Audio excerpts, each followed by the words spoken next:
अजीज़ुल क़द्र जितने भी आप अहबाब तशरीफ़ फरमा हैं, आप मेरे ख्वाजा के मेहमान हैं। अल्लाह ताला आप सब की हाज़रियाँ कबूल व मंजूर फरमाए। अल्लाह रब्बुल इज़्ज़त ने कुरान मजीद बुरहान रशीद में इरशाद फरमाया, या अय्युहल्लज़ीना आमनुत्तकुल्लाह व कूनू मअस्सादिक़ीन, ऐ ईमान वालो तकवा इख्तियार करो और सच्चे लोगों के साथ हो जाओ, फर्मा बरदारी में आ जाए। ये तकवे का दूसरा दर्जा है, ये दूसरी सीढ़ी है। बंदा इस पे आ जाता है तो बंदा समझो कि विलायत की तरफ चल पड़ा है। फरमाते हैं जब भी सादिकीन या सिद्दीकीन का नाम आए, सबसे पहले ताजदार सदाकत हजरत अबू बकर सिद्दीक मुराद होते हैं। ये बात याद रख लें। हाँ, ये भी कईयों को एक बड़ा अजीब व गरीब मसला होता है कि जनाब कुछ जाहिरी खलीफे हैं और बात नहीं है। और मैंने कहा ये वंड करनी है ना तो अपने तक कर, बुजुर्गों तक तू नहीं जा सकता। सिद्दीक अकबर के बारे में कईयों को बड़ा अजीब व गरीब ये मर्द तफजील इज्जत का लगा हुआ है कि वो जाहिरी खलीफा थे तो बातिनी नहीं थे।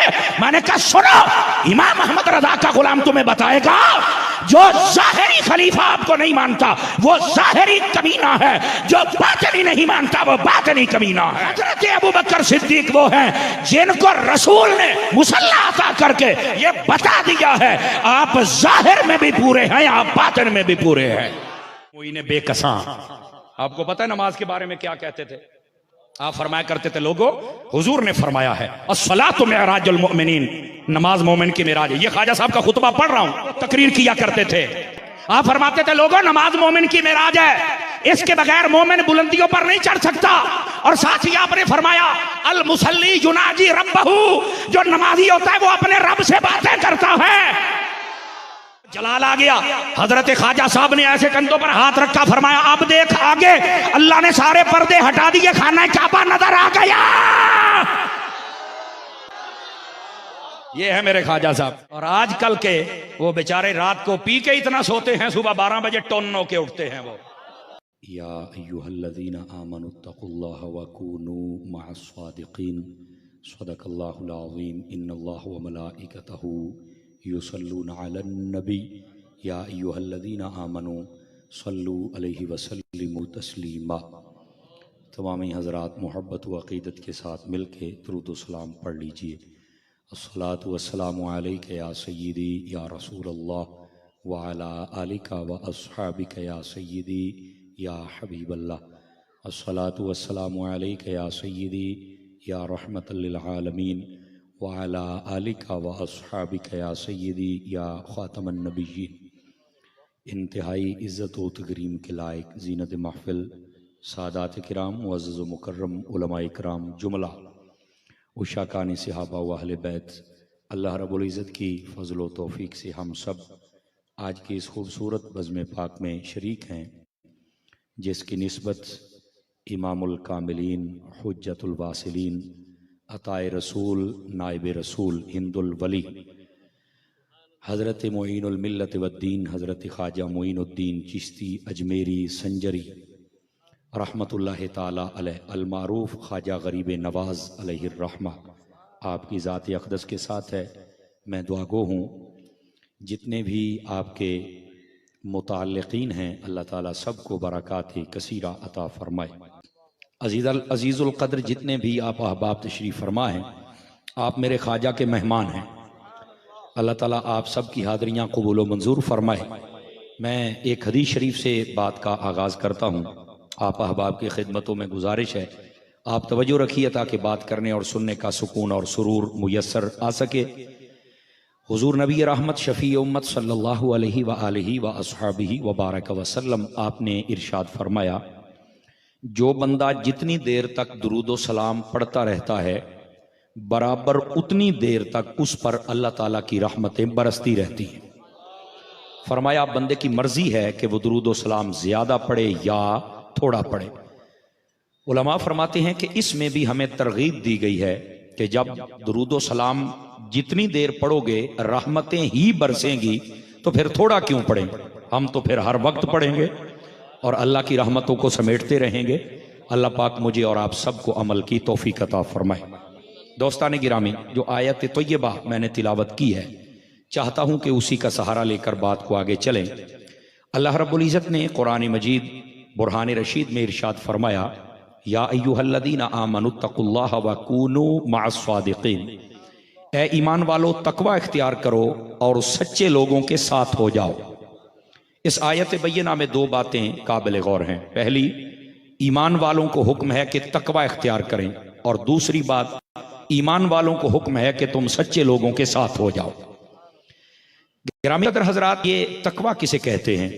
सादा इसका मफहूम तो ये है परहेजगारी, यानी डरना, बचना, परहेज करना। इसको थोड़ा सा आसान कर दूं तो ये बनता है सारी जिंदगी बंदा अल्लाह रसूल के फरामीन के मुताबिक जिंदगी बसर करे और वो अपनी मर्जियों का मालिक ना रहे, बल्कि मालिक की मर्जी के मुताबिक अपनी जिंदगी को बसर करे, तो वो शख्स तकवे वाला शख्स कहलाता है। अब ये ईमान वाले को हुक्म है कि आप तकवा इख्तियार करें, लेकिन उलमा फरमाते हैं कि तकवे के 3 दराजात होते हैं, और ये जिस बंदे को नसीब हो जाएं, और काश के तीनों नसीब हो जाएं, वो बंदा विलायत की सीढ़ियों पर चढ़ना शुरू कर देता है। सबसे पहला तकवे का जो दर्जा है वो है तर्कुल कुफ्र व शिर्क, कि बंदा कुफ्र और शिर्क को छोड़ दे। मतलब क्या है कि अल्लाह रब्बुल इज्जत को वहदहू ला शरीक माने, उसी को इबादत के लायक समझे, उसी को हर चीज का मालिक और खालिक समझे, और अल्लाह रब्बुल इज्जत के जितने भी बरगुज़ीदा बंदे अंबिया हैं उनकी नबूवत पर यकीन और ईमान रखे, और बिलखुसूस ताईदारी मदीना सल्लल्लाहु अलैहि वसल्लम को अल्लाह का आखिरी और सबसे अजमत वाला रसूल तसव्वुर करे। कुफ्र और शिर्क छोड़ के अल्लाह रब्बुल इज्जत को वहदहू ला शरीक माने। और उलमा बयान फरमाते हैं कि आदमी हर किस्म की सय्यआत को छोड़ दे। अब इसका मतलब क्या है तर्कु सय्यआत? इसका क्या मतलब है? इसका मतलब यह है कि जो मैंने पहले इशारा किया है, जब अल्लाह रसूल को मान लिया है तो फिर अल्लाह रसूल की नाफरमानी छोड़ दे, फर्मा बरदारी में आ जाए। यह तकवे का दूसरा दर्जा है, यह दूसरी सीढ़ी है। जब बंदा इस पे आ जाता है तो बंदा समझो कि विलायत की तरफ चल पड़ा है, कि वो अपनी ख्वाहिशात नफ्स के मुताबिक नहीं चलना चाहता, बल्कि अल्लाह रसूल के अहकामात के मुताबिक अपने आप को डाल रहा है। ठीक है, यह दूसरा दर्जा है। तीसरा तकवे का दर्जा है तर्कुल मुतशाबिहात। इसका मतलब क्या है? इसका मतलब यह है कि बंदा हर शुबे वाली चीज जिसमें शक आ जाए ना, उस चीज को भी छोड़ दे। और जब इस दर्जे पे बंदा आ जाता है तो समझ लो अल्लाह ने उसे चुन लिया है और उसको लिबास विलायत अता फरमा दिया है। आवाज कमजोरों वाली है, जवानों वाली नहीं। अब इसका क्या मतलब है जरा समझिएगा। शक वाली चीजों को छोड़ने का क्या मतलब है? मैं आपको एक पहले मिसाल देता हूं ताकि आपको समझ आ जाए। इमामुल आइम्मा सिराजुल आइम्मा कश्फुल गुम्मा हजरत नौमान इब्ने साबित इमाम आजम अबू हनीफा रदियल्लाहु अन्हु, जिनकी वजह से आज हमें हनफी कहा जाता है, चूंकि हम फिक्र के अंदर आपकी तकलीद करते हैं, आपकी जो तहकीकात कुरान और हदीस की हम उनको फॉलो करते हैं। अच्छा, ये हजरत इमाम आजम अबू हनीफा रदियल्लाहु ताला अन्हु, आपके जब आप मौजूद थे आपके जमाने में एक शख्स की बकरी गुम हो गई। वो आपके पास आया, कहने लगा हजरत बकरी गुम हो गई, आप जरा दुआ फरमा दे। आपने उसके लिए दुआ तो कर दी, लेकिन माहिर कसाईयों को भी तलब किया। माहिर कसाई आ गए आपके पास, तो आपने उनसे पूछा कि बकरी अगर इस कंडीशन की हो तो वो कितने साल तक जिंदा रह सकती है? उन्होंने कहा जी 7 साल तक बकरी जिंदा रहेगी। इस 7 साल में कमोबेश या तो वो जिबा करके खा ली जाएगी और या फिर गुम हो जाएगी, यानी उसे कोई और खा जाएगा। बस इतना कि ये हमारा जो जहन काम करता है, हमारा तजर्बा जो कह रहा है। इमाम आजम अबू हनीफा रदियल्लाहु अन्हु, आपने 7 साल तक बकरी का गोश्त खाना अपने ऊपर बिल्कुल मना फरमा दिया। तवज्जो नहीं फरमा रहे। अब मेरी तरफ देखेंगे ना, अपनी जरा बेचैनी खत्म करें, दाएं बाएं देखने वाली ना, अब जरा मुझे देखें, सबक शुरू हो चुका है जनाब। ठीक है, आप हजरात की आने वाले मेरे प्यारे प्यारे भाई बैठते जाएं और 1-2 बंदे आने वालों को बिठाते जाएं, तो इंशाल्लाह ये माहौल बड़ा खूबसूरत लगेगा। सुभान अल्लाह फरमाएंगे ताकि अगली बात सुनाऊंगा आप हजरात को। बहुत शुक्रिया आप हजरात का। गिरामी कदरत, 7 साल तक हजरत इमाम आजम अबू हनीफा रदियल्लाहु अन्हु, आपने बकरी का गोश्त खाना अपने ऊपर मना फरमा दिया। अच्छा, जब 7 साल गुजरे तो उसके बाद आपने गोश्त खाना शुरू किया, तो आपके अहबाब में से किसी ने सवाल कर दिया, हज़रत 7 साल तक आपने अपने ऊपर मना किए रखा और उसके बाद आपने शुरू फरमाया, वो 7 साल मना करने की वजह क्या थी? फरमाया तुम्हें याद है ना कि फुलां दिन एक बंदा फुला नाम का आया था जिसकी बकरी गुम हुई थी, वो दुआ करवाने आया था। कहा जी हाँ बिल्कुल दुआ करवाने तो आया था। तो फिर कहा तुमने तो सिर्फ यही सोचा, मैंने इससे आगे भी सोच ली थी बात कि मैंने अपने ऊपर बकरी का गोश्त खाना इसलिए मना किया था कि बकरी तो उसकी गुम हो गई है, अब पता नहीं वो गई किधर है। मैंने इस खौफ से बकरी का गोश्त खाना बंद कर दिया कहीं वो बिकते बिकाते कसाईयों के पास ना आ जाए और कसाई जिबा करके उसका गोश्त बांट ना दे और चलते चलाते उसकी कोई बोटी मेरे पास ना आ जाए और मैं खा ना बैठूं। और अल्लाह ने अगर क़यामत वाले दिन पूछ लिया जब बकरियां गुम होती थी तो तू उस वक्त गोश्त खाता था बकरियों के, तो मैं क्या जवाब दे सकूंगा? आवाज कमजोरों वाली है, जवानों वाली नहीं आई है। ये है हजरत सैयदना इमाम आजम अबू हनीफा रज़ियल्लाहु ताला अन्हु, आपका तक़वा तर्कुल मुतशाबिहात। बकरी किसी की गुम हुई, गुम कहां हुई, लेकिन आपने अपने ऊपर बकरी का गोश्त खाना बंद कर दिया कि कहीं उसका कोई गोश्त का टुकड़ा मेरे तक ना आ जाए। अल्लाह ने क़यामत के दिन पूछ लिया तो मैं क्या जवाब दूंगा? ये कहा मुझे शक गुजरा था, अब मेरे दिल से वो निकल नहीं रहा था। तो जब तक ये शक वाली चीजों से हटेंगे नहीं तो हमारी रूहानियत कभी कामिल नहीं हो सकती, ये कमजोरी होगी। गिरामी कदर हजरात, अगर ये बात आज हमें समझ आ जाए कि हमने शक वाली चीजों से बचना है तो यकीन फरमाइए हमारी रूहानियत बड़ी जल्दी सफर आगे का तय कर सकती है। आज हमारे खाने, हमारा रहन सहन और हमारे ये माहौलियात जो दुनिया का चला हुआ है, इसके अंदर बड़ी अजीब व गरीब बातें हैं। अगर ये मुतशाबिहात और शक वाली चीजें, शुबे वाली चीजें निकल जाएं तो हमारी रूहानियत का सफर बड़ा जल्दी आगे हो सकता है। लेकिन हमारा कसूर ये है, हम इन चीजों के होते हुए भी हम तवज्जो नहीं देते। अगर हम तवज्जो देंगे तो इंशाल्लाह हमारा फायदा ही फायदा होगा। तवज्जो है हजरात आप सभी अहबाब की? माशाल्लाह। अजीज़ान मुकर्रम, मैं मुआफ़ी चाहता हूँ, पहली मरतबा आपके शहर में आया हूँ और मुझे सब उलमा के नाम नहीं आते, वरना मैं एक एक का नाम बरकत के लिए लेता। ये फूल आ रहे हैं और ये गुलदस्ता हमारा मुकम्मल हो रहा है। समझ आ रही है ना? आप जरा तवज्जो फरमाएंगे? जो प्यारे प्यारे भाई बैठे हुए हैं, आप यहाँ तशरीफ ले ताकि मैं आपकी ज़ियारत। बहुत शुक्रिया आपका। गिरामी कदर हजरात, तो ये तकवे के 3 दराजात हैं। समझ आ रही है मेरी बात की? अजीज जितने से मेरे सामने फ्रंट सीटों वालों का ज्यादा हक होता है ना, ये सोएंगे तो ड्राइवर भी सो ही जाएगा ना। तो अभी तो हमने अजमेर शरीफ का सफर शुरू करना है बाबा, तो जरा जाग के बैठिए आप।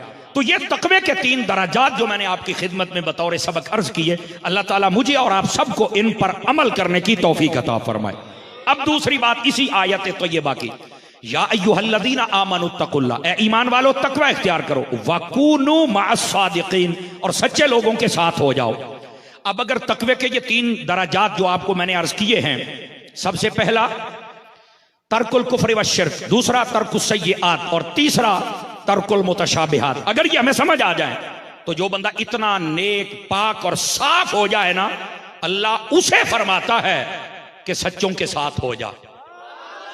ये बात बड़ी काबिल गौर है। यहां पर एक नुक्ता आपकी खिदमत में अर्ज करना है, और मैं अल्लाह की रहमत पे पूरा यकीन रखता हूं कि ये नुक्ता आपके दिल की दुनिया में खुशी डालेगा। वो ये है, अब कोई कह सकता है कि मौलाना जो बंदा तकवा इख्तियार करके इतना नेक, पाक, साफ, नमाजी, तहज्जुद गुजार, परहेज गुजार बन जाए, वो नेकों के पास क्यों जाए? यहां पर 2 बातें, एक ये सवाल है, एक दूसरा सवाल है, ये नेक है कौन, सादिकीन कौन है? अब जुमला सुनेंगे तो आपकी बोली से पता चल जाएगा, सुन्नी मजमा बैठा है। उलमा फरमाते हैं जब भी सादिकीन या सिद्दीकीन का नाम आए, सबसे पहले ताजदार सदाकत हजरत अबू बकर सिद्दीक मुराद होते हैं। ये बात याद रख लें। हाँ, ये भी कईयों को एक बड़ा अजीब व गरीब मसला होता है कि जनाब कुछ जाहिरी खलीफे हैं और बात नहीं है। और मैंने कहा ये वंड करनी है ना तो अपने तक कर, बुजुर्गों तक तू नहीं जा सकता। सिद्दीक अकबर के बारे में कईयों को बड़ा अजीब व गरीब ये मर्द तफजील इज्जत का लगा हुआ है कि वो जाहिरी खलीफा थे तो बातनी नहीं थे।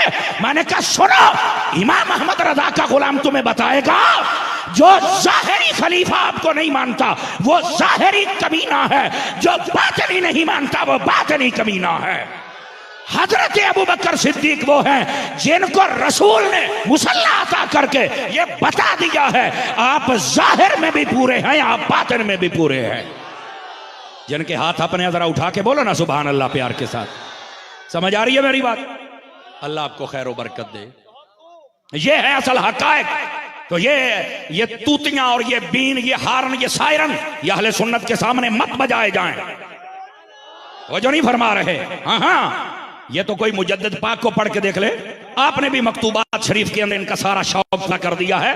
फरमाया ये हो ही नहीं सका कि उनके अंदर किसी एक चीज की कमी हो और वो मुसल्ला रसूल पे आ जाए। फरमा हर एतबार से फिट थे।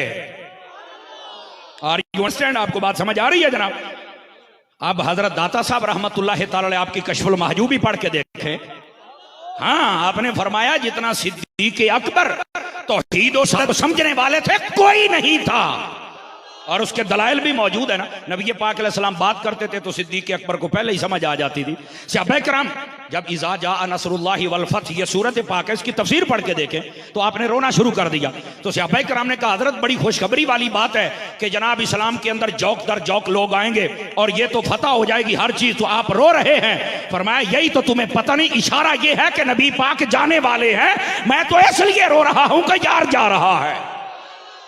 और नबी पाक अलैहिस्सलाम ने फिर बाद में इसकी तस्दीक भी फरमाई दी। अब बात समझ आ रही है आप सभी हजरात को? कोई नहीं आ रही तो इन बातों को जरा समझा जाए और हकायक की दुनिया में आके समझा जाए। ये लोग हैं भाई, नबी जिसको जो चाहे एजाज दे दे, मानने में तकलीफ क्या है? जब एजाज दिए हैं तो फिर मानो। लेकिन बात कहीं दूर ना चली जाए। जब सादिकीन का जिक्र आए तो सबसे पहले कौन मुराद होता है? हजरत अबू बकर सिद्दीक रज़ियल्लाहु ताला अन्हु। और उसके बाद तमाम औलिया वो सादिकीन और सिद्दीकीन में आ जाते। और औलिया में भी कामिल, ये बात याद रखें, ये कामिल की शर्त बड़ी जरूरी है। आजकल तो जो भी किसी बड़े घर में पैदा हो जाए वो पीर ही होता है ना। खुदा का नाम है, इतना अंधेर न करो। डॉक्टर के घर पैदा होने वाला अगर डॉक्टर नहीं ना हो सकता बगैर तालीम के, मास्टर के घर पैदा होने वाला अगर मास्टर नहीं हो सकता, अल्लामा के घर पैदा होने वाला अगर बगैर तालीम के अल्लामा नहीं हो सकता, तो हर पीर के घर पैदा होने वाला पीर भी नहीं हो सकता। उसे शरीयत और तरीकत का इल्म होना चाहिए। अगर इल्म ना हो तो वो कभी पीर नहीं हो सकता है। और कईयों के बेचारों को तो दुआ तक नहीं मांगनी आती और आके चौड़े होके बैठ जाते हैं कि हम भी कुछ है। क्या हो तुम? अगर कुछ हो तो पहले बताओ कि तुम्हारे पास है क्या। आप देखो ना, आप कईयों के रंग फक हो जाते हैं सीधी बात सुन के। अल्लाह के बंदे हकायक सुना करो। हमें जहालत के बारे हुए लोगों ने बड़ा शर्मिंदा कर दिया है। जिसके पल्ले कख नहीं वो भी गौसे जमा गौसे वक्त बना हुआ है। क्यों भाई? जो है वही है। बोलो तो सही ना यार। अल्लाह। और सुनिए, अल्लाह आपको खुश रखे। यहां पर ये बात अपने दिल की तख्ते पे नोट करो। हम तो ये ग्राउंड में बैठकर पूरे शहर के सेंटर में आपको बता रहे हैं। अहले सुन्नत ये अंधेरों का नाम तो नहीं है ना। अहले सुन्नत तो रोशनियों का नाम है। और यहां सुन ले, पीर होता ही वही है जिसकी सारी जिंदगी या फरमाने खुदा के मुताबिक हो या मिजाज मुस्तफा के मुताबिक हो। अगर वो अपनी ख्वाहिशात नफ्स के मुताबिक चलता है तो वो ठीक है, दुकानदार तो हो सकता है लेकिन पीर नहीं हो सकता है। अब बात समझ आ रही है आप हजरात को? इन बातों का तयन करना जरूरी है। अब आगे चलेंगे तो मैं आपको बताऊंगा ना। तो फरमाया कि सच्चे लोगों के साथ हो जाओ। सच्चे लोगों से मुराद औलिया। तफसीर रूहुल मानी के अंदर महमूद आलूसी रहमतुल्लाह ताला अलैह बगदादी आप फरमाते हैं इसका मतलब क्या है। फरमाते हैं ऐसे औलियाए कामिलीन के हो जाओ, ऐसे उनके पास बैठो, ऐसी उनके साथ दोस्ती लगाओ, लेतकूनु मिसलहुम, कि उन्हीं की मिसल हो जाओ। अगर पीर की दाढ़ी है तो तुम भी रखो, और पीर होता ही सुन्नत मुस्तफा वाला है। अगर पीर ने पगड़ी रखी है तो तुम भी रखो। अगर पीर सुल्फे रखता है तो तुम भी रखो। अगर पीर नमाजी है तो तुम भी बनो। अगर पीर कुरान पढ़ता है तुम भी पढ़ो। पीर पर्दा करता है तुम भी पढ़ो। अगर पीर मदीने वाले का आशिक है तो तुम भी बनो। ये मतलब है इसका। और ये जितनी चीजें हैं ये पीर के लिए जरूरी होती हैं। आप तवज्जो नहीं फरमा रहे हैं जनाब। दो चार बंदे ढीले पड़ रहे हैं। क्यों रंग फाक हो रहा है आपका हकायक सुन के? टेंशन न लिया करें, ये हकायक सुना करें। समझ आ रही है मेरी बात की? गिरामी कदर हजरात, इस वास्ते सच्चे और कामिल लोगों के पास हो जाओ। लेकिन तवज्जो मेरी तरफ रहे आप हजरात की। मेरी तरफ देखें आप, माशाल्लाह आशिक आ गए। ये ग्राउंड तो भर गया, लेकिन अब मैं चाहता हूं कि जरा आपका दिलो दिमाग भी जरा ख्वाजा साहब की बातों से भर जाए ना। कुरान और हदीस के नूर से अपने दिलो दिमाग को मुअत्तर करो। इधर देखिए मेरी तरफ ताकि बात समझाऊं। अब यहां पर फरमा सच्चे लोगों के साथ हो जाओ, वो बता दिया कौन है, उनका म्यार क्या है, ये भी सुन लिया आपने।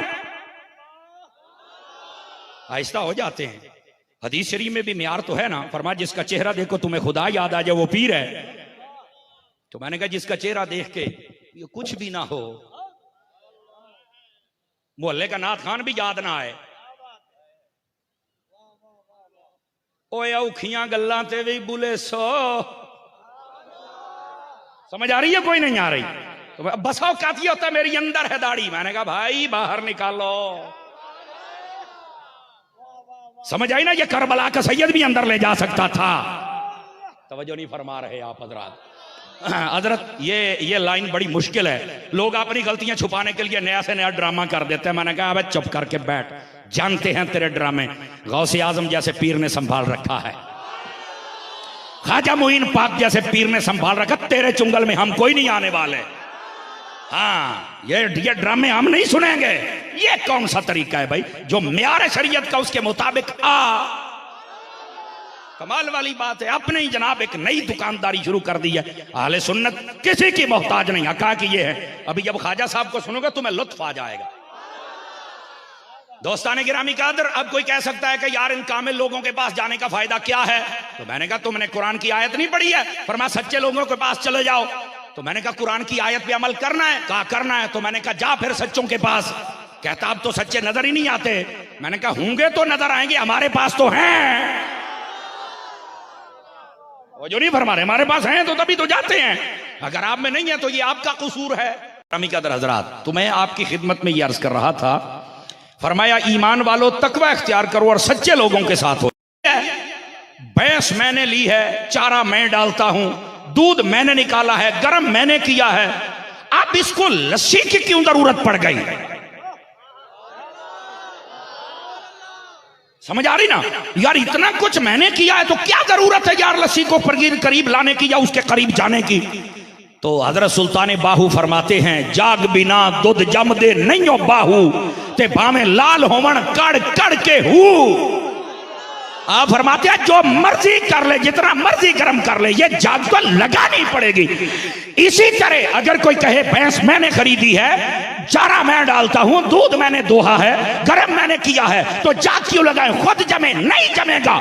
इसी तरह अगर कोई कहता है इबादत मैं करता हूं, नमाज मैं पढ़ता हूं, सजदे मैं करता हूं, रोजे मैं रखता हूं, वलियों के पास क्यों जाऊं?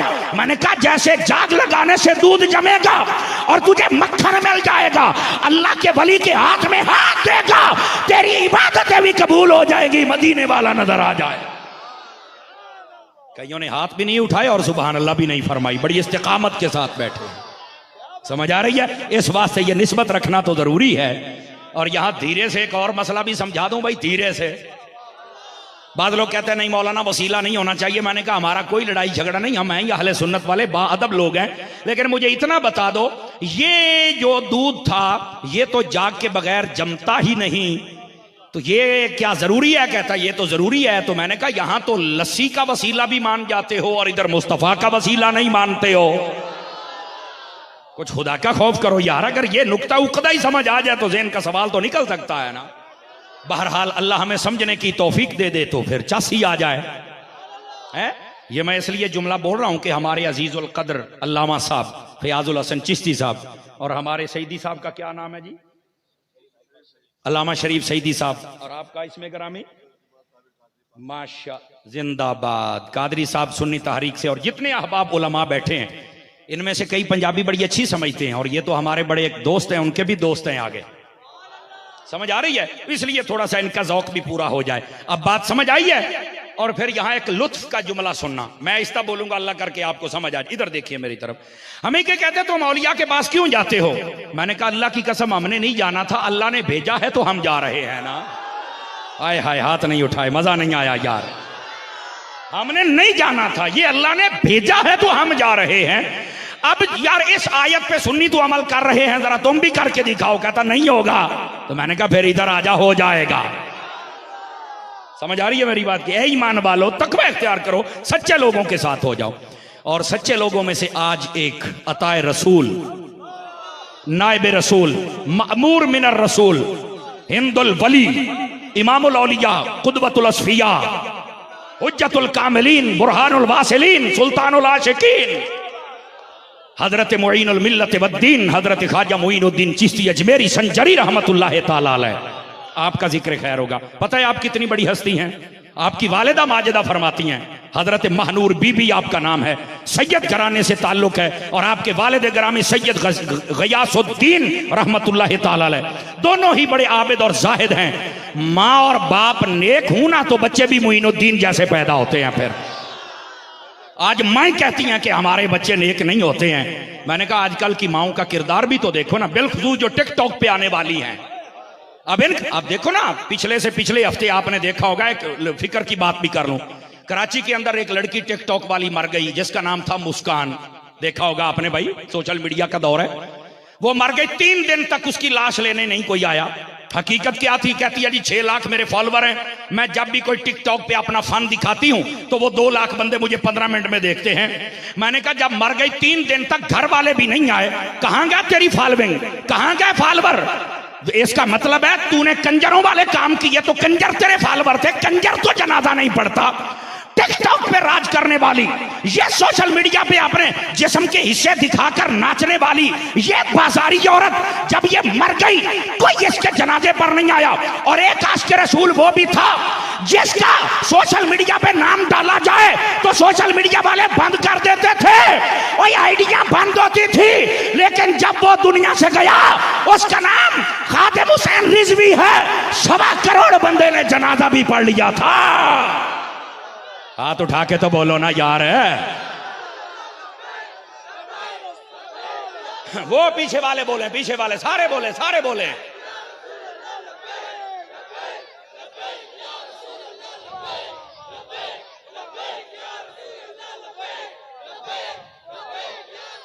क्यों भाई हजरात, तवज्जो है? आपको लुत्फ आया बात सुन के? तो मैंने कहा इसका मतलब यह है कि बंदा अगर मालिकों का वफादार हो जाए ना तो बंदा मीडिया का मोहताज नहीं रहता है। आवाज कमजोर है फ्रंट सीटों वालों की जनाब। हालांकि सच्ची बात यह है, आप ना तो मैं उनकी तंजीम का हिस्सा हूं, समझ आई है, और ना ही मेरे पास कोई योहदा है। क्या है? या रसूल अल्लाह कहते हैं मोहब्बत तो है ना, और दिल से है। सही बात यह है। माशाअल्लाह अजीजुल माशाअल्लाह, हजरत अल्लामा मौलाना मुफ्ती मोहम्मद अय्यूब साहिब दामजिल्लुहु, आप भी जलवा हुए माशाअल्लाह।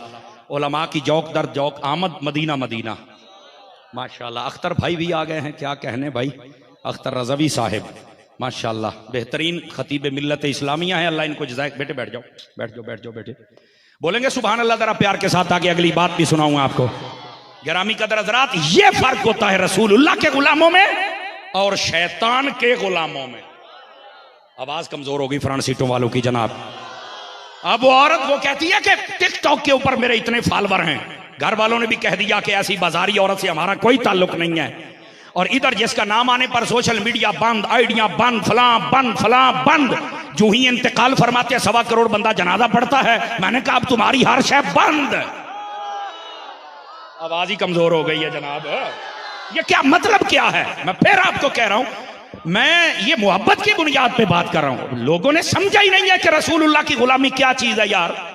इस वास्ते नबी पाक सल्लल्लाहु अलैहि वसल्लम के सच्चे गुलाम बनो, और ये दुनिया के जितने शैतान हैं इनसे बचो, मुस्तफा के गुलामों के कदमों से लिपट जाओ। अब आइए जरा अगली बात भी समझिए। अजीजान मुकर्रम, हजरत महनूर बीबी रदियल्लाहु ताला अन्हा आप फरमाती हैं, जब से मुईनुल मिल्लत वद्दीन मुईन बेकसां मेरे शिकम अथर में आए तो फरमाया हमारे घर में और हमारी तबीयत में सुकून आ गया।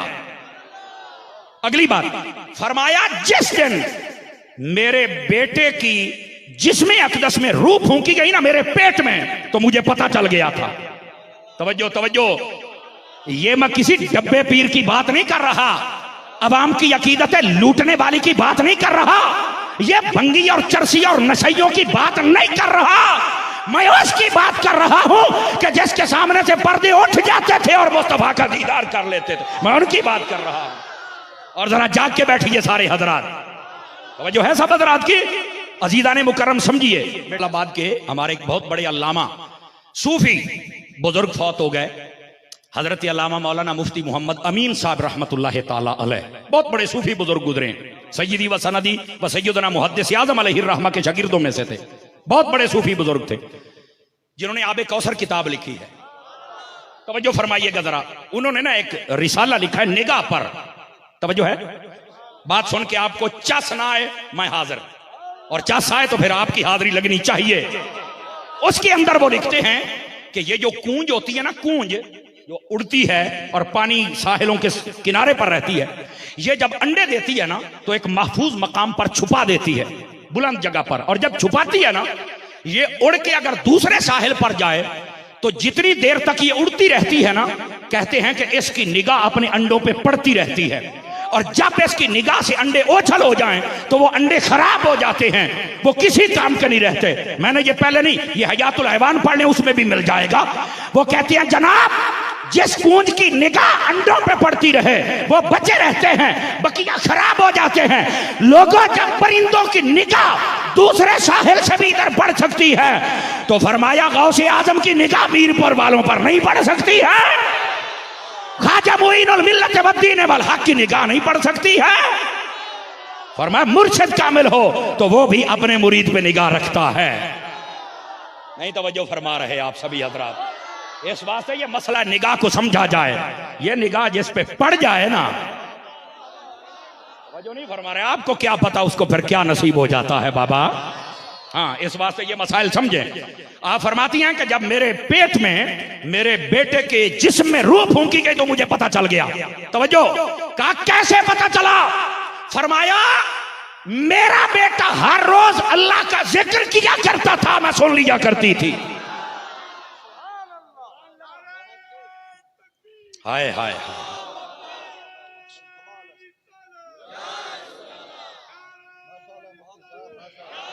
अल्लाह आपको खैर बरकत दे, बहुत शुक्रिया। अच्छा, भी स्टेज पर जितने उलमा सादात बैठे उनको निकाल कर, जो मेरे जैसे तालिब इल्म है, आपकी आवाज नहीं आ रही। उलमा सादात तो बोल रहे हैं, इनकी आवाज तो मेरे कान खुद सुन रहे हैं। बाकी बैठे हैं, मेरे उस्ताद कहते थे स्टेज पे बैठा करें पर वजन ना डाला करें। नाराज तो नहीं हो रहे? बाकी भी सभी बोले ना, ये बोलेंगे या आप चुप रहते और वो बोलते क्यों भाई? वही लंगर आप खाते वही वो खाते हैं, आवाज आनी चाहिए भाई। हाँ, और बस औकात महफिल में बैठे तो मुंह में गुटका डाल के बैठ जाते हैं। भाई यहाँ गुटका हो या लकड़ हो या पत्थर हो, निकाल के बैठा करो। यहाँ चुप नहीं होना चाहिए, पता चल जाए कि हुजूर के दीवाने बैठे हुए हैं। मैंने कराची में ना हजरत 2-4 महफिलों में ये कहा तो मुझे एक अल्लामा साहब कहने लगे, यार इतना तो कराची का डीसीओ नहीं कहता जितना तू कहता है भाई।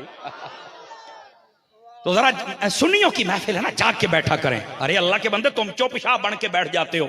मैंने रात भी कहा, हम चुप शाहों के मानने वाले ही नहीं, हम तो उन शाहों के मानते हैं जो नेजों पे चढ़ के भी बोला करते थे।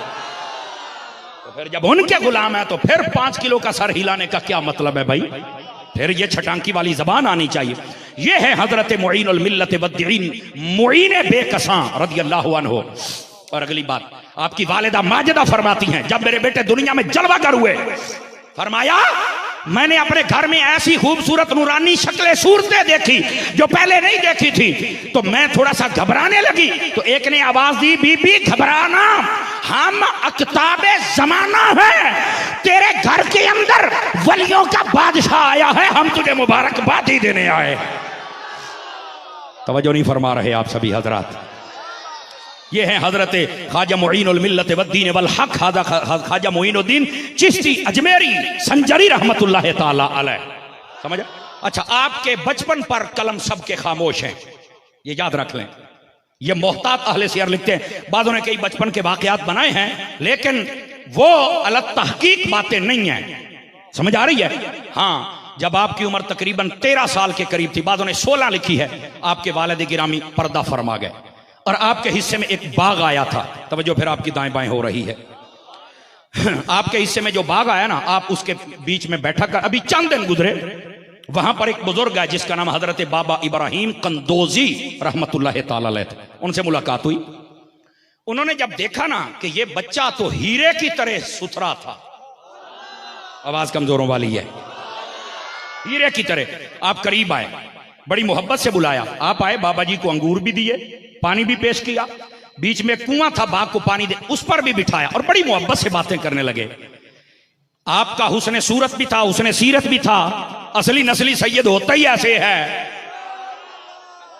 समझ आ रही ना? असली नस्ली सैयद हुस्न सूरत में भी कमाल होता है, हुस्न सीरत में भी कमाल होता है। आपने जब बिठाया ना तो उन्होंने समझ लिया कि ये बहुत बड़ा शहबाज बनेगा, समझ आई? आपने फरमाया बेटे तूने मेरी खिदमत की है, अब मैं तुझे क्या दूं? इतनी बात करके अपने जेब में हाथ डाला, सूखी रोटी का एक टुकड़ा था। फरमाया बेटे मेरी तरफ से यही कबूल कर। आप फरमाते जब मैंने वो टुकड़ा चबाया ना, हलक से नीचे उतरा तो मेरे दिल की दुनिया बदल गई। बस फरमाते वो चले गए, मेरे दिल में अल्लाह ने शौक पैदा कर दिया कुरान और हदीस और ये सारी तालीमात हासिल करने का। इमाम शाफी फरमाते हैं ना, आलिम वली होता है, ये याद रख लें। जाहिल को अल्लाह विलायत नहीं देता है। हाँ, जाहिल के हाथ चूमने वाले ज्यादा हूं तो अलग बात है, जाहिल के हाथ चूमने वाले होते भी ज्यादा है। उनको पता है ये अगर आलिम के पास जाएंगे वो नमाजें पढ़ाएगा, अकीदा सिखलाएगा, रोजे की बात करेगा, हज और ज़कात और जिहाद की बात करेगा। ये कहता है बस हाथ चूमो जन्नत में जाएंगे। लोग शॉर्टकट रास्ता तलाश कर लेते हैं, लेकिन ये तो पता ही नहीं है कि ये खुद नहीं जाएगा, तुम्हें क्या लेके जाएगा। देखा ना, हुण चुप हो गए ना, खरियां गल्लां सुन के चुप हुंदे हो। हकायक भी कभी सुन लिया करो। मेरे बाबा ये नमाज रोजा दीन कुरान अगर ये माफ होता, खुदा की कसम सबसे पहले करबला वाले सैयद पे माफ होता। अरे आपने तो जब आखिरी वक्त था उस वक्त भी, बल्कि नेज़े पे चढ़ के भी रब का कुरान पढ़ना नहीं छोड़ा है। अब लोगों को कैसे समझाया जाए? यहां तो दुकानदारी नहीं चलती जब तक जालत की बातें ना करें। समझ आ रही है मेरी बात की? खैर बहरहाल कई परेशान हो रहे हैं, मुझे सारी समझ आती है आप चुप क्यों होते हैं, मैंने सारा पता है। लेकिन कोई ऐसी बात नहीं है, ये ट्विनिंग हम नहीं करेंगे तो हमारे अब्बू जी तो नहीं करेंगे ना। उन्होंने तो मुझे मौलवी बना दिया है और मुझे यही कहा है बेटा हक बात करनी है, 2 नंबर बात ना हो, बस जितनी जिंदगी हक बोल रहे हैं। मैंने कहा ठीक है, और यही बात है, हक बोल रहे हैं। जो रात कब्र में है वो बाहर नहीं, जो बाहर है वो अंदर नहीं। 2-4 बंदे चुप बैठे हुए हैं, जरा तकड़े होके बैठिए। हाँ, इस वास्ते हकायक सुना करो यार। अल्लाह के वली के पास जाए तभी तो चले ना, वली कामिल है यार। बात दूर ना चली जाए, बात दूर ना चली जाए। आपके दिल की दुनिया बदल गई, जब बदली तो आपके दिल के अंदर यह शौक पैदा हो गया। यहां पर एक बात और भी सुनाऊं मजे वाली।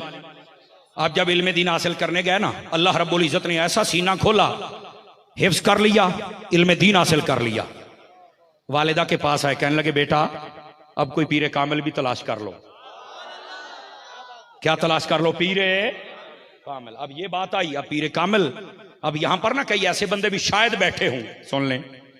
आपका को पीर है? कहते नहीं मेरे मां बाप पीर हैं। मैंने कहा माशाअल्लाह, इन मां बाप को कभी ईद पर ईदी भी दी है? ये जो पीर तुमने बनाए हैं इनकी कभी बात भी मानते हो? कभी दवाई भी टाइम पर लेकर दी है? चंगे पीर बनाए नहीं यार। यही बात सैयदी व सैयदना अब्दुल कादिर जिलानी अल हसनी वल हुसैनी गौसे आजम रज़ियल्लाहु ताला आपने अपनी वालिदा से कही थी। फरमाया अम्मी जान मेरे लिए आप पीर हैं। फरमाया बेटा औरतों में कोई पीर नहीं होता, पीर हमेशा मर्द होता है। समझ आ रही है जनाब? हाँ, अगर बाप शरायत पर पूरा उतरे तो आप उसके मुरीद हो सकते हैं। यहां लगे हाथों पीर की शरायत भी ना बता दूं आपको। सैयदी व सैयदना आला हजरत इमाम अहमद रजा खान फाजिल बरेलवी रहमतुल्लाह तआला आपने फतवा रज़िया शरीफ में लिखा है। बातों को यह भी तकलीफ होती है आला हजरत की बड़ी बात करते हो, तो मैंने कहा अदना हजरत को आला हजरत कैसे समझ आएंगे? हम बात करते ही इसलिए हैं ताकि पता चले आला कौन है। आला की आला ही बात सुनता है, 2 नंबर तो नहीं सुनता है। बोलो ना यार सुभान अल्लाह। अब सुनिए, सैयदी आला हजरत इमाम अहमद रजा खान फाजिल बरेलवी रज़ियल्लाहु अन्हु आपने फरमाया सबसे पहले पीर की शर्त सहीहुल अकायद हो। ये तो ऐसी सीढ़ी है, यहीं से ही कई बड़े बड़े मरगला की पहाड़ों की तरह उल्टे आ गिरेंगे। अकीदा सही हो, जो अहले सुन्नत का अकीदा है, बस दाएं बाएं ना हो, अपनी ख्वाहिशात नफ्स के मुताबिक अकायद की तशरीह न करे।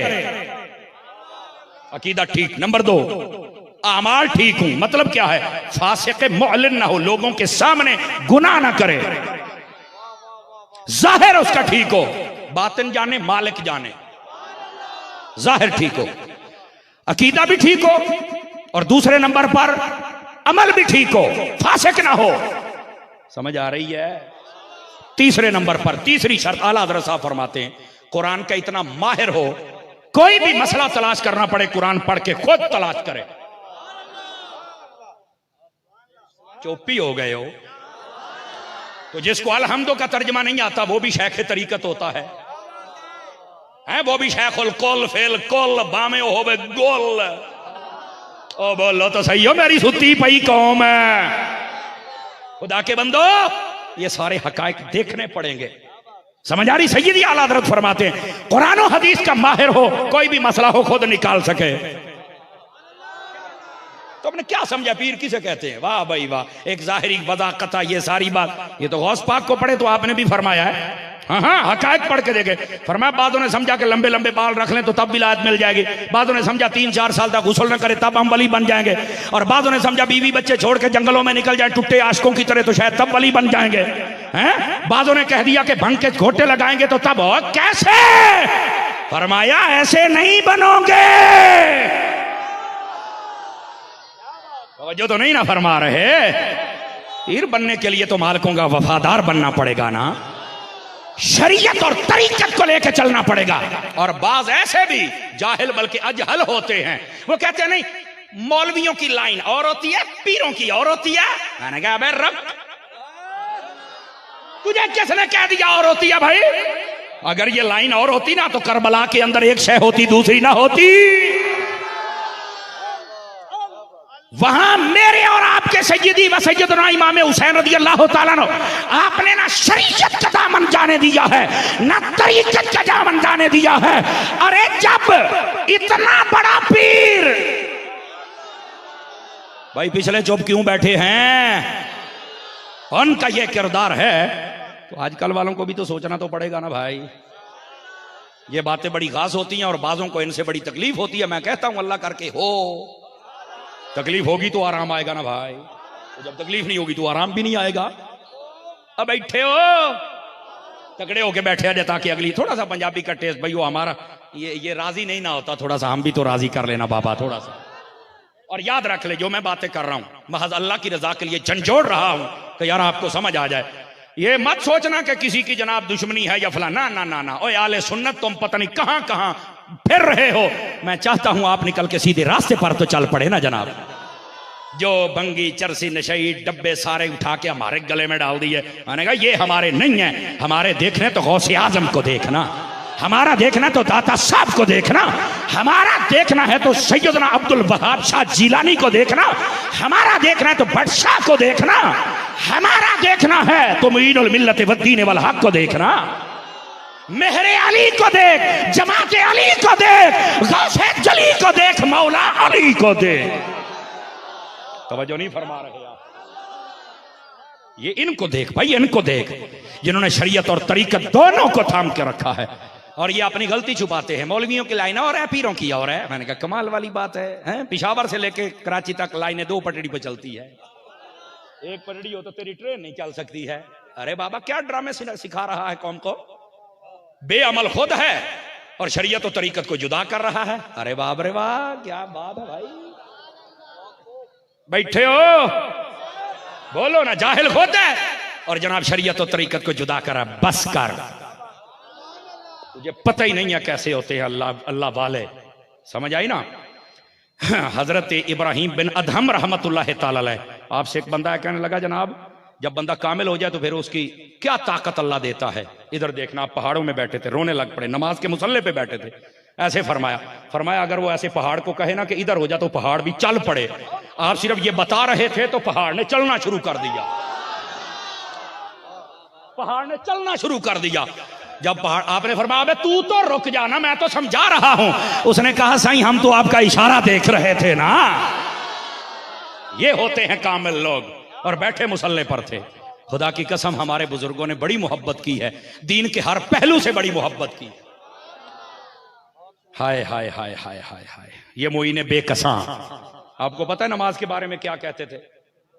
आपके खुतबात पढ़ के देखें, अनीसुल अरवा के नाम से ये मौजूद हैं।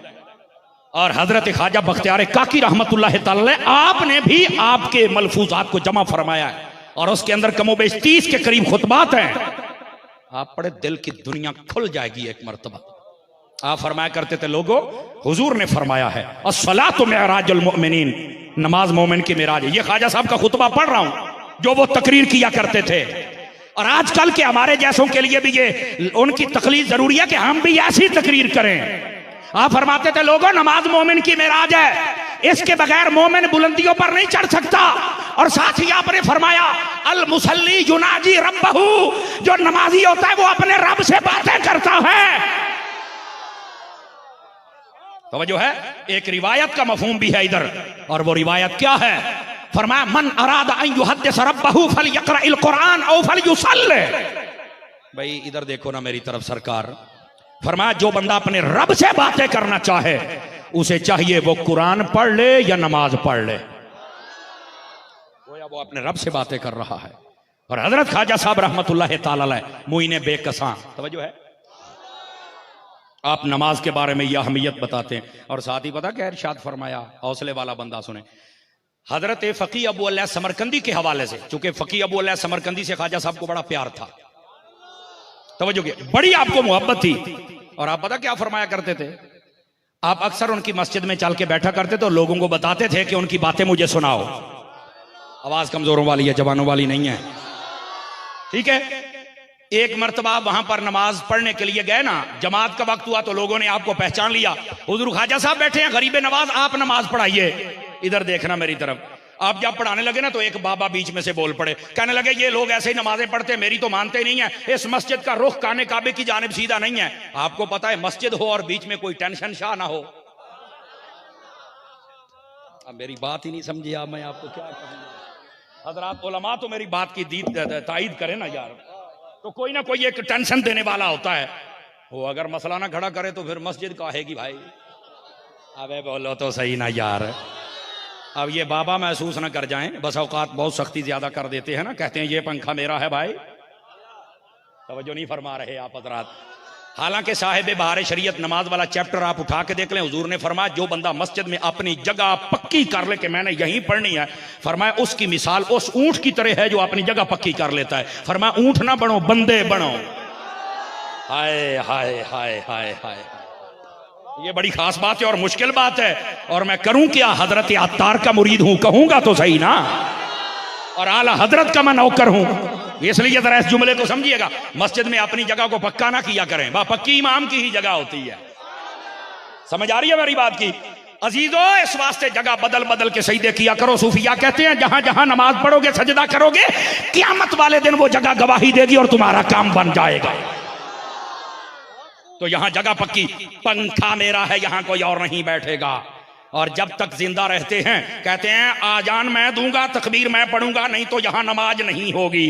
मैंने कहा अरे हर तबके हर शोबे के अंदर रिटायरमेंट है, यहां कब मिलेगी भाई? अरे बोलो तो सही ना यार, क्यों भी मुफ्ती साहब की तवज्जो है कि कोई नहीं है यार?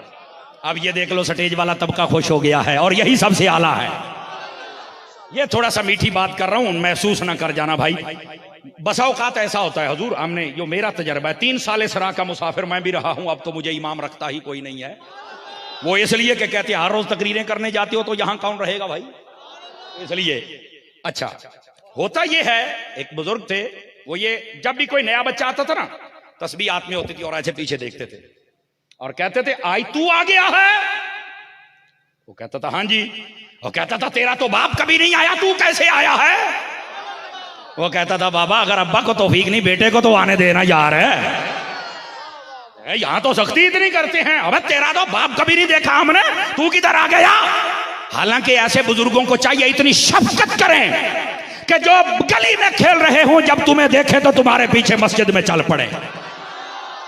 आज ये मोहब्बत और प्यार निकल गया है, समझ आई ना? बड़ी प्यार और मोहब्बत के साथ आने वाले जवानों को, आने वाले बच्चों को मस्जिद में, निहायत छोटे बच्चे और पागल इनको मस्जिद में ना जाने दिया करें, हुजूर ने मना फरमाया। निहायत छोटे बच्चे, समझदार बच्चों को ले जाया करें ताकि नमाज पढ़ें। बात समझ आ रही है आप हजरात को? दोस्तानी अजीज, बात कहीं दूर ना चली जाए और वाकई बहुत दूर जा रही है और मैंने पलट के अभी वापस भी आना है जनाब, समझ आ रही है? दोस्ताने गिरामी, हजरत ख्वाजा मोइनुल मिल्लत वद्दीन वल हक आप फकी अबू अल्लाह समरकंदी की मस्जिद में तशरीफ फरमाए। बाबा ने वहां पर मसला खड़ा कर दिया, भाई रुखे किबला तो इधर है ही नहीं, मैं सबको बताता हूं, मेरी कोई मानता ही नहीं। आपने फरमाया ये भी एक मसला है। आप फरमाते हैं जिस पर सारे लोगों का दिल जम गया, बाबा तेरा क्यों नहीं जमा? तवज्जो नहीं ना फरमाई आपने। सारे लोगों का दिल जम गया, तेरा क्यों आता है? जब इधर काबा ही नहीं है तो मैं कैसे दिल जम जाए? मैंने तो कहा था आप बड़े बड़े पीर हैं तो आप समझाएंगे, आप भी इनके साथ के हैं। बाबा को जलाल आ गया। हजरत ख्वाजा साहब ने ऐसे कंधों पर हाथ रखा, फरमाया अब देख आगे, अल्लाह ने सारे पर्दे हटा दिए, खाना काबा नजर आ गया। और जिनके हाथ नहीं उठे क्यों सोए बैठे हो बाबा? और कहने लगा मुझे माफी दे दो, काबा तो इधर ही है। फरमाया यही तेरी तसल्ली करनी थी, काबा इधर ही, अब तो पढ़।